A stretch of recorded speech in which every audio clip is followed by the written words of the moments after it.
ሰላም ጤና ይስጥልን ውድ ሪፖርተር ተከታታዮች የሰዓቱን ዜናዎች ቀጥዬ ያሰማችኋለሁ። በቅድሚያም አርዕስተ ዜና። ሀገራዊ የምክክር ኮሚሽኑ ሚዲያዎች አጀንዳዎችን ከማጋነን እንዲቆጠቡ አስጠነቀቀ። የበርካታ ሰዎች ሕይወት ከሚያልፍባቸው የኢትዮጵያ አካባቢዎች ትግራይና ጋምቤላ ክልል ቀዳሚዎቹ መሆናቸው ታውቋል። ሌሎችንም ይዘናል። አብራችሁን ቆዩ።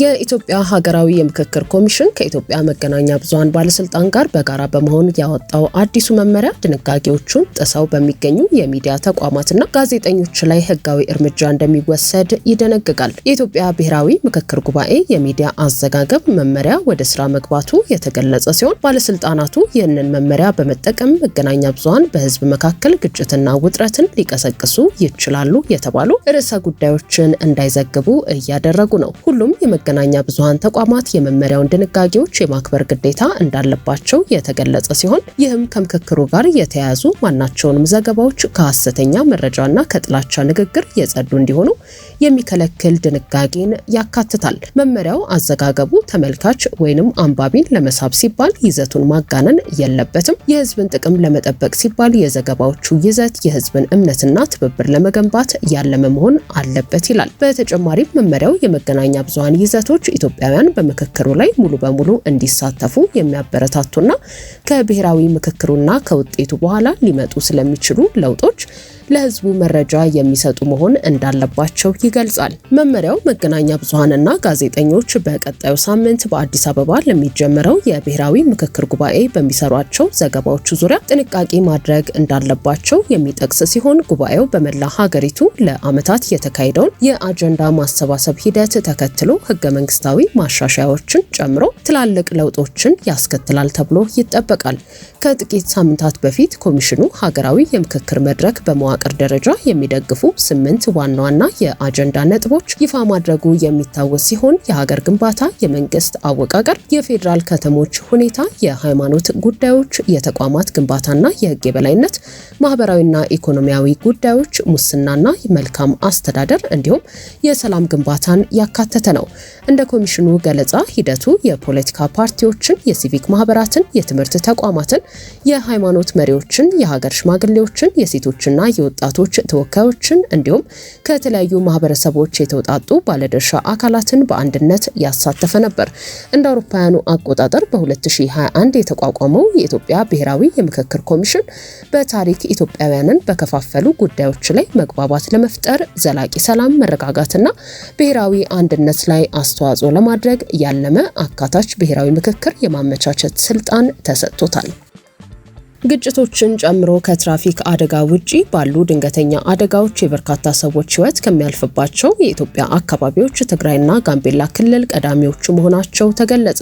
የኢትዮጵያ ስታቲስቲክስ አገልግሎት ከአሜሪካ ተራድኦ ድርጅት፣ የመንግስታቱ ድርጅት የህፃናት ድጋፍ ድርጅት ዩኒሴፍ እና የጌትስ ፋውንዴሽን ጋር በመተባበር ከ2016 ዓ.ም ነሐሴ ወር ጀምሮ ለ9 ወራት በሀገሪቱ በ19000 ቀበሌዎች ላይ ያካሄደውን አጠቃላይ የስነ ህዝብና የጤና ቁጥራዊ መረጃዎችን ይፋ አድርጓል። የዳሰሳ ጥናቱ ኢትዮጵያ ወደ ከተሜነትና ቴክኖሎጂ እየተሸጋገረች ባለችበት በዚህ ወቅት በጤና፣ በትምህርትና በስራ ዕድል እንዲሁም በኑሮ ዘይቤ ላይ የመጡ መሰረታዊ ለውጦችን ያመለከተ ሲሆን አብዛኛው የኢትዮጵያ ህዝብ መሰረታዊ አገልግሎቶችን ሳያገኝ እንደሚኖር አረጋግጧል። ከህዝብ ብዛቱ 42 በመቶ እድሜያቸው ከ14 ዓመት በታች የሆኑ ታዳጊዎች መሆናቸውን ጨምሮ ንጹህ የመጠጥ ውሃ የሚያገኘው 57 በመቶ ህዝብ በመኖሪያ ቤታቸው የኤሌክትሪክ ብርሃን ተጠቃሚ የሆኑት 40 በመቶ፣ 62.5 በመቶ የእርሻ መሬትና ከብት ቢኖራቸው የማቀዝቀዣ ፍሪጅ ያላቸው 10 በመቶ፣ መኪና ወይንም ባጃጅ ያላቸው ደግሞ 3.8 በመቶ ብቻ ናቸው።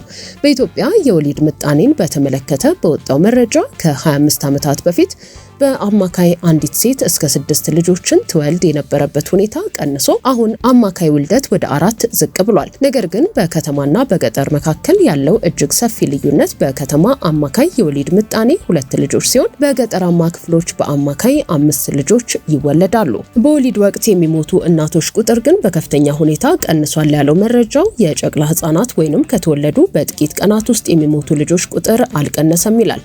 በትምህርት ዘርፍ ደግሞ በከተማና ገጠር በገጠር መካከል ሰፊ ልዩነት መኖሩ የተጠቆመ ሲሆን በከተማ ካሉ ሴቶች 25 በመቶ ምንም ትምህርት የሌላቸው ሲሆን በገጠር ይህ ቁጥር 46 በመቶ ይደርሳል። በወንዶች በከተማ 15 በመቶ ከትምህርት ጋር ያልተገናኙ ሲሆን በገጠር 33 በመቶ ወንዶች ትምህርት አግኝተው የማያውቁ ናቸው።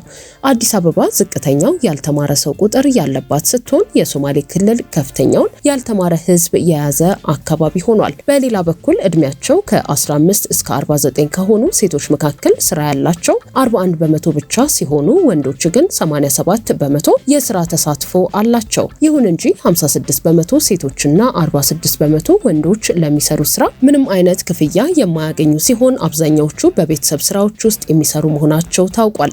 ሰነዱ እንደሚያመለክተው ከትራፊክ አደጋ ውጪ ባሉ እንደ ግጭትና የተፈጥሮ አደጋ በመሳሰሉ ድንገተኛ አደጋዎች የሰዎች ህይወት ማለፍ በከፍተኛ ሁኔታ የተመዘገበው በትግራይ ክልል ሲሆን ከ100 ሺህ ሰው 704ቱ እንደሚሞቱ ተጠቁሟል። በጋምቤላ ክልል ከ100 ሺህ ህዝብ 467 ሰው በመሞት በሁለተኛ ደረጃ ከፍተኛ ሞት ተመዝግቦበታል። በትራፊክ አደጋ ደግሞ የሞተር ሳይክል አደጋዎች ከግማሽ በላይ የሚሆነውን የሞትና የአካል ጉዳት የሚሸፍኑ ሲሆን በየዓመቱ በሀገሪቱ ከ3000 እስከ 3600 ሰዎች በትራፊክ አደጋ ህይወታቸውን እንደሚያጡና አብዛኛዎቹ እግረኞች እንደሆኑ ተጠቁሟል። በትራፊክ አደጋ ወንዶች ከሴቶች በ6 እጥፍ የበለጠ ሰለባም ይሆናሉ። የፌዴራል ዋና ኦዲተር መስሪያ ቤት ያልተሰበሰበ 8.46 ቢሊዮን ብር የግብር ውዝፍ ዕዳ በኦዲት ምርመራ ማግኘቱን ገለጸ። የፌዴራል ዋና ኦዲተር መስሪያ ቤት ሊሰበሰብ የማይችል ከ8.4 ቢሊዮን ብር በላይ የግብር ውዝፍ ዕዳ ማግኘቱን ያረጋገጠ ሲሆን በኦዲት ሪፖርት ውስጥ ሁለት ተቃራኒ ሐሳቦችን አካቷል። የመጀመሪያው ሐሳብ መጠኑ ከሂሳብ መዝገብ እንዲሰረዝ የሚጠይቅ ሲሆን ሁለተኛው ደግሞ ውዝፍ ዕዳው እንዲሰበሰብ የሚመክር ነው። የኦዲት ሪፖርቱ ከ2014 እስከ 2018 ዓ.ም በገቢዎች ሚኒስቴር ላይ የተደረገውን የኦዲት ምርመራ የተመለከተ ሲሆን የሚኒስቴሩን ዋና መስሪያ ቤትና 5 ቅርንጫፍ ጽህፈት ቤቶችን ማለትም የአዳማ፣ ሐዋሳ፣ ድሬዳዋ፣ የምስራቅ አዲስ አበባ አነስተኛ ግብር ከፋዮች ቅርንጫፍ ጽህፈት ቤትና የመካከለኛ ግብር ከፋዮች ቅርንጫፍ ጽህፈት ቤት የግብር አስተዳደርን ገምግመዋል።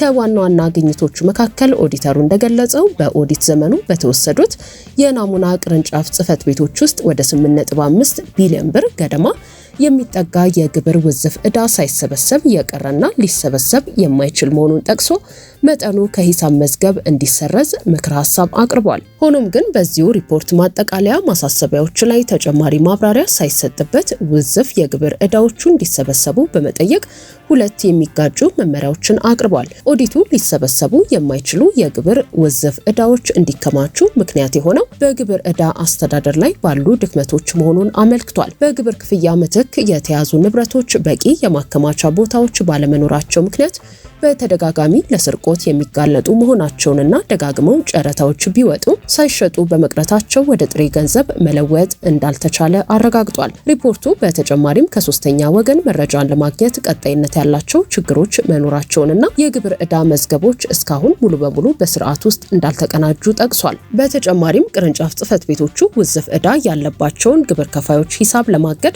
ከክልል ባንኮች ጋር በቀጥታ እንዲቀናጁ የሚያስችል ስርዓት የሌላቸው በመሆኑ ሚኒስቴሩ ያለፉ የግብር ዕዳዎችን የመሰብሰብ አቅሙን ገድቦታል። የገቢዎች ሚኒስቴር በሰጠው ምላሽ በግብር ክፍያ ምትክ ተቀባይነት ያገኙ ንብረቶች ነባር መጋዘኖች በተለይም የአዲስ አበባ መጋዘን የሚፈለገውን ደረጃ የማያሟሉ በመሆናቸው የደህንነት ስጋት እንዳለባቸው ገልጿል። ያለፉ የግብር ዕዳዎችን መሰብሰብን በተመለከተ ውዝፍ የግብር ግዴታ ባለባቸው ግብር ከፋዮች ስም የተመዘገቡ ንብረቶችን መያዝና መሸጥ የተለመደ የግብር አስተዳደር አሰራር መሆኑን ሚኒስቴሩ ገልጿል።